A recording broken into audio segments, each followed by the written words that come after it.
All right, we'll go ahead and open it up to questions here in the room. If you have a question, if you raise your hand, we'll get a microphone to you and get started here. Maz, you want to go ahead and start us off? I know it's fresh, but Breanna, either one of you, just talk about what, the game itself and what was present to you. Look physical, and then especially down the stretch there. Just what are your first impressions, early impressions? Yeah, physical, hard-fought game. Obviously didn't go the way that we wanted. We had a lot of opportunities to kind of get the game back on our side and take momentum. And, we knew that they were going to come out guns blazing. They had to. They don't want to go down 0-2. But we're going to continue to learn from this game. We're going home, and looking forward to really playing back in front of our fans. Yeah, Breanna, it seemed like, it was really a battle of the big scorers on both sides with you and Tina, and then on their side with Asia and Chelsea and Kelsey. Did it seem like it was just sort of, the kind of trading punches for a while there between the top players? Yeah, I think that, we want to make sure that we're doing whatever we can to help our team. And Tina and I, a lot of the times we were in mismatches when they went for guards, things like that. So just trying to take what the defense gives us. And, this is the type of play that we need to have every night, and we're going to bring on Sunday too.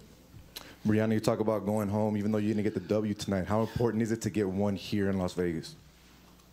Very important. I think that, we wanted to obviously compete and come out. Game one, we got the win. And obviously we wanted 2 wins, but we couldn't get that. And we're going to go home and play in front of our fans, like I said, and get back into the win column. Take a couple questions on Zoom. Percy Allen, go ahead and kick us off. Yeah, hey guys, I'm gonna assume that a lot is going to be made, or just about the changes that the Aces did, just with that small ball lineup that they went to.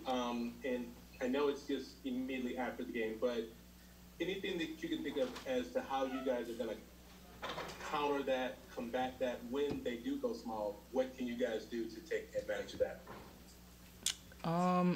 Well, I want to say offensively, we want to keep doing the same thing. I don't think we struggled offensively, missed easy ones, myself in particular.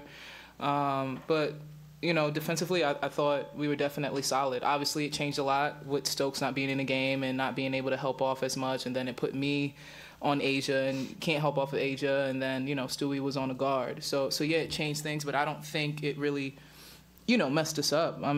They took 23 free throws to our 11, and we lost by 5 or whatever the case may be. So just a change in that. So, yeah.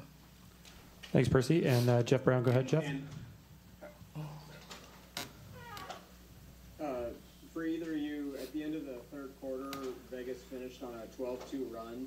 What do you kind of remember about that run by them? They made shots. I think they, specifically they scored, and then I know we took it out of bounds, and KP got a steal. Chelsea hit another one. They made shots, but we knew they was gonna go on a run at some point, and they did. But I still thought when we came out, I think at that point it was like 50 to something. We got it to 56. They called a timeout, so the momentum was switching. Mm-hmm. We just missed shots. That's what I can say. But the looks and the play calls that we called, we were very confident in them. Back of the room, Willie, go ahead. Jeff, hold on just a minute. Go ahead.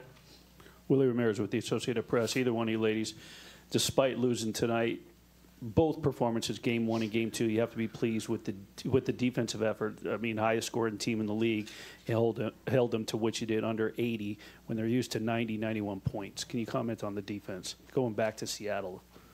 Yeah, just trying to stay as solid. Seattle, from what I've known, just in my playing career, has always been a top team on the defensive end, defensive rating. And we're still reflecting that, no matter what our lineups are, no matter what their lineups are.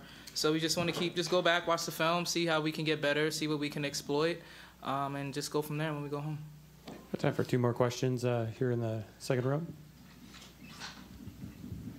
Danny Webster, Las Vegas Sun. Breanna, when I asked Asia last week about going up against you, she said that you make her better tonight when you two are going at it like that. Is that kind of the same feeling for you? Yeah, absolutely. I think that, matching up against Asia, you have to respect everything that she has done and what she's capable of. And it's just a battle. It's what motivates you, what keeps you going, what makes you want to be better, excuse me. And it's competitive. That's what you want. You want these games to be competitive. You want people to go at you so you can go at them. Any more questions here in the room? Take our last question on Zoom. Negus, Duncan, go ahead. Guys, thank you. For the both of you, particularly when the Aces went small and just in general, how do you kind of balance mismatch hunting against that smaller unit versus kind of going with your normal offense in the movement that's within your half-court stuff?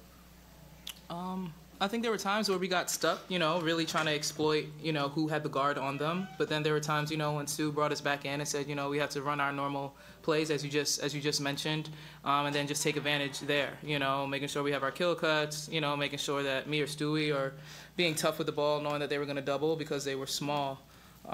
So yeah. All right, thank you, Ace. Appreciate it. See you back in Seattle. We'll have Noah Quinn here in just a few minutes.